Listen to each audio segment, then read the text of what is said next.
right into the action, Joe, with blinds at $30,000, $15,000, and a $4,000 ante.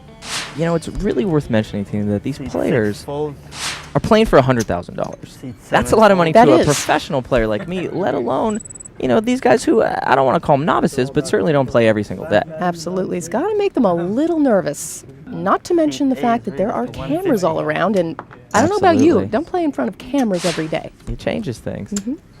Let's see how it changes this game. We have pocket sixes here for Balasanian, who has raised to $150,000. And I like the raise. You know, you pick up a small pocket pair. You certainly want to test the waters so you see what's going on. Usually it's the best hand. Okay, and a call from Klinger with ace-5 suited.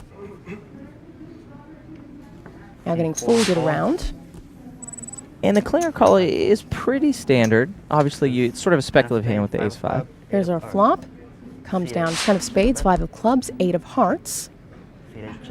Of course, this is the kind of flop, as we take a look at the outlaw here, Jamie Klinger, with the Vidana, that could get him into a little bit of trouble. As you see, he's flop bottom pair, but it's certainly behind George's 2 6s. It certainly is at this point.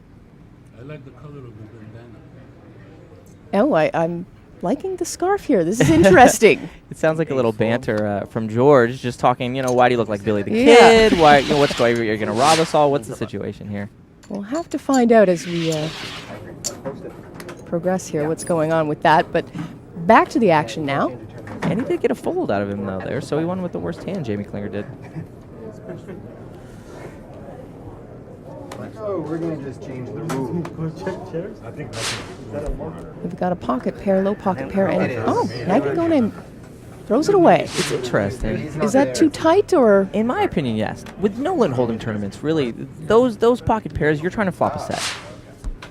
Pretty valuable, I would think. I mean, of course, it depends on the situation. Absolutely. Well, to me, those are the killer hands. You flop a set, it's hidden, it's so hard to pick it out once it actually comes down. So I don't really like that fold, especially at the beginning right now when everyone's got decent chips. All right, and Balasanian picks up pocket pair as well, pocket fours here, and decides to raise to 80,000. Yeah, his second pocket pair, actually, so far. Ace-6 suited for Petticelli. Now, so much at this point is going to be them feeling each other out. You know, trying to decide, you know, nobody wants to bust first. You already mentioned the cameras, Tina. People get nervous. People want to sort of inch up, but they don't want to take too many chances. Unless, of course, maybe you pick up a hand like Ace-King. Ace-King, big slick, not bad here for Jamie Klinger. And looks like he's going to make a move. How long does it take you, though, Joe, to assess the table? Well, for these guys, it's going to take them a little bit longer for all the reasons that we stated before. They don't play every day.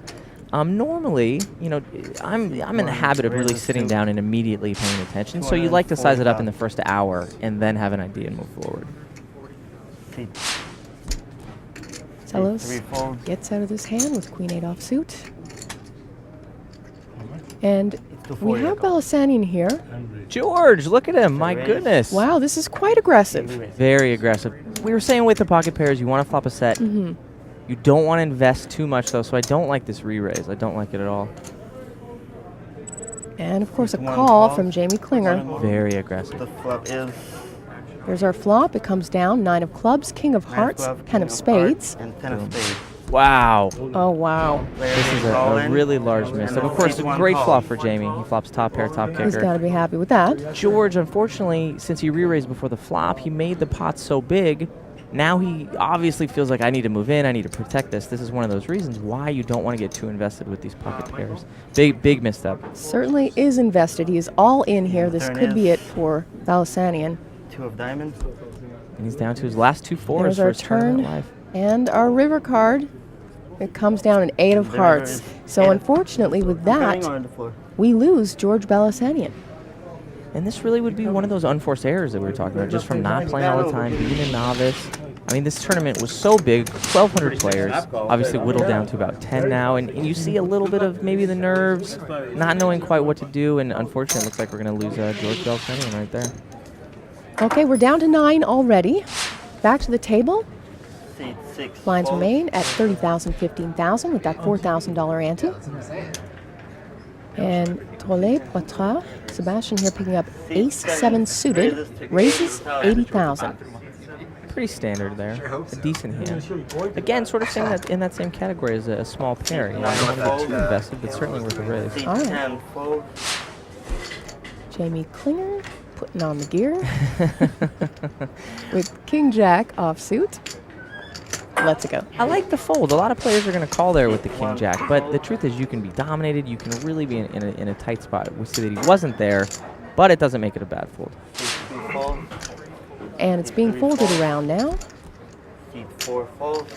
Let's see if Sebastian gets any action. He's definitely going to get action. Pocket queens here for Silvano. We see our first big pair. And a raise of 180,000. And Steve's going to pump it up as he should. You know, you pick up a big premium hand like that, you want to get some of the riffraff out of there. Seat 7 calls. Fortunately, the riffraff is sticking around now. Heads up to the flop. It comes down, 8 of spades, ace of diamonds, 7 of spades. Wow, so that's gin right there, obviously flopping top and bottom pair. Seat 5 checks. So Sebastian Action on has 7. got to make sure he does not show any expression on his face right now. And he's doing a good job, in my opinion. What do you think, Joe? He's doing a great job. You wouldn't expect Steve necessarily to go too Seat crazy here. 7 Of course, bet, there's an ace up. That is 130,000. every poker player's worst nightmare when you have queens or kings. Okay, Oh.